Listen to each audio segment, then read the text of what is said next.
Hey everybody, it's Dee Dee back again with another book haul. Okay, remember all those books I told you? This is the second part that's come finally. Okay, we're gonna start with The Proof of Love. Okay, I'm not really sure what this is about, but friendship with a 10-year-old whose name is Alice. And I don't know, some other stuff. I'm not really sure what it's about, but interestingly enough, it has a blurb on the back. This exceptional novel is a very subtly clever book, rare and wonderful. I loved it, 10 out of 10, from Savidge Reads blog. Savidge Read has a really good blog on WordPress. You should check it out. I'll put a link to his blog below, but he recommended this book, and that's why I decided to take it. So there you go, The Proof of Love. Next book, it's called My Policeman. Okay, and this is by Bethan Roberts. This is another book by Savidge Reads on WordPress. And basically, this is about a love triangle. It's a guy who's in love with a girl and a guy. That sounds interesting. I need to read this one. So I said, okay. So that's this one. Next book, The Untelling by Tayari Jones. The only other book I read by Tayari Jones was Silver Sparrow, which was really good. I'll read you the back of this one so you get an idea. Aria is no stranger to tragedy. As a young girl, she and her older sister and mother survived a car crash that took the lives of their father and beloved baby sister. And although relations with her remaining family are strained, she's done her best to establish a solid, normal life for herself, living in Atlanta and teaching literacy to girls who have fallen on hard times. But now she has a secret that she's not ready to share with Dwayne, her devoted boyfriend, or Rochelle, her roommate and best friend. Aria is pregnant, or so she thinks. The truth is about to make her question her every assumption and reevaluate the life she has worked so hard to build for herself, as it sends her reeling in a direction she had no idea she was destined to go. So I'm curious, and Tayari Jones is a very good writer. So I don't know, this isn't the newest, I don't know if this is I think this is an old book, but all the same, yeah, this is from 2005. I'm still interested in reading it, and I really like the cover. It's very pretty. You can tell there's like a faint picture in the background with the flower to the foreground. It's really good.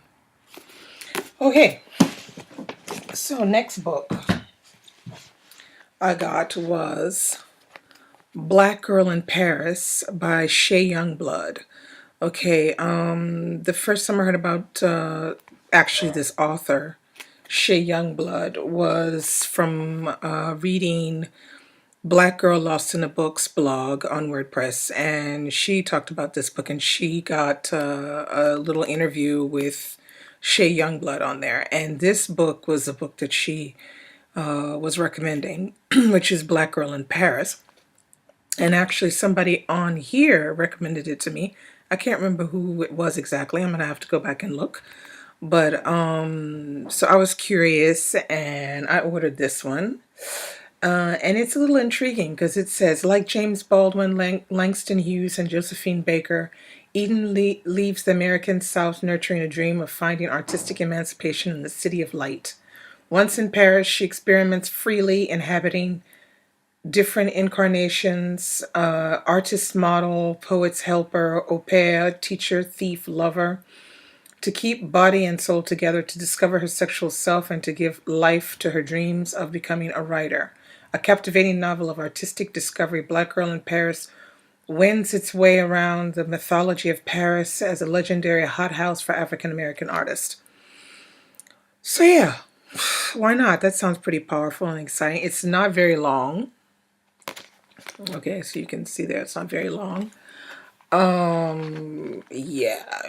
Yeah, I'm eventually gonna try to get to this. I don't know when, but I'm gonna try to get to it. All right, now this next one is called Paper Covers Rock. Now this book was a finalist in the William C. Morris Debut Award. It's written by Ginny Hubbard. This is a YA book, but I'm not that big of a fan of YA. But all the same, the back sounded very interesting, and I thought I'd give it a try. The cover, of course, is, those photographic covers. But this isn't, I don't know if there was another cover. This is the one that was sent to me. The back says 16-year-old Alex has just begun his junior year at a boys' boarding school when he fails to save a friend from drowning in a river on campus. Fearing the consequences if they reveal the whole truth of what happened, Alex and Glenn, who was also at the river that day, decide to lie. Plagued by guilt, Alex takes refuge in the library, telling his tale in a journal he hides behind a copy of Moby Dick. So that sounds symbolic. But the boys were not the only ones by the river. In the midst of their panic, Miss Dovecott, the young English teacher fresh out of Princeton, happens to arrive. Over the next few weeks, Miss Dovecott begins to recognize poetic talent in Alex. She helps him find his voice, and Alex is thrilled by his teacher's special attention. But when it becomes obvious that Miss Dovecott has been noticing glimmers of guilt in Alex's writing, Glenn becomes convinced that she is out to get them. Now Alex must choose between his friend and his mentor, but every decision has its consequences. Okay, I haven't heard anybody talking about this book. I just happened across it, I think, on Goodreads, I think it was. The book came out in 2011. So I don't know if people have talked about it, but I don't think they have. So I figured I'd give this one a go. It's very short. I could probably read that in a couple of hours. So yeah, who knows? I'll have to keep you posted on that one because it could be good, like it could be crap. I don't know. We'll see. Next book I got was the third installment, Perfect Scoundrels, of the High Society series, okay? Now, I had ordered the High Society, which is this one, and Uncommon Criminals, which is this one. I had ordered these last year and still haven't gotten to them. These are YA, and the storyline of these books really interests me. So since I saw the third one was out, I said, okay, I'll get it. But guess what? See these two books? Okay. Yeah. Oops, sorry. Like this. And when I put them together, what do I get? Is this messed up or what? I don't know what's going on with these publishers and why they continue to publish morph covers like this. But yeah, this is messed up. So that's what it's going to look like on the shelf. See, so you can see like that. That is just messed up. I don't understand that. That was the reason why I had rushed to order the thing in the first place. Because I said, oh, okay, I'm going to get it now before the cover looks any different. And it does look like a resemblance. Okay, now the only real difference is it's the size. Let me see. I don't know. That disappoints me. But anyway, eventually when I get to that, I will try and do a review because it is a YA and I'll do a lot of YA on here. But, if I can get through 1 and 2 and 3, then I'll do a review. If I can't get through 1, I'll be giving the whole thing away. Okay, so there, you've heard it here. I'll give it all away. Last book, and this was a pre-order. It's called The House Girl. Okay, now this is by Tara Conklin, which sounds like an intriguing story because it's a story that takes place that goes between the year 2004 and the year 1852. Uh, so I was intrigued. Now, this book is obviously going to be treating some aspects of slavery because, of course, the title, the House Girl. The woman that's writing the book, okay, this is Tara Conklin.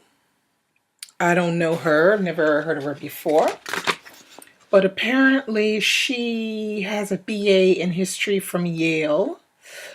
And she has been working in litigation in New York and in London offices and for major law firms.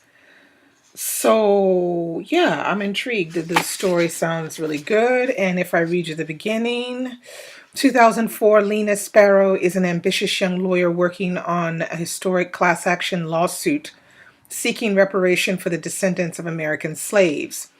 1852, Josephine is a 17-year-old house slave who tends to the mistress of a Virginia tobacco farm, an aspiring artist named Lou Ann Bell. It is through her father, renowned artist Oscar Sparrow, that Lena discovers a controversy rocking the art world. Art historians now suspect that the revered paintings of Lou Ann Bell, an antebellum artist known for her humanizing portraits of the slaves who worked her Virginia tobacco farm, were actually the work of her house slave, Josephine. So yeah, there you have it. Nice hardback cover. Okay, there you go. Nice spine. Yeah, so that's the last book of the order, and that should be all for now for book hauls. Ooh, just until I get another whim and feel like buying books like crazy.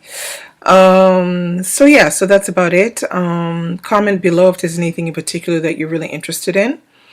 I'll come back again with a sort of wrap up video and maybe something else I'm working on, but I'm not sure if that's going to work out, but we'll see. So thanks for tuning in, and I hope to talk to you soon. Bye.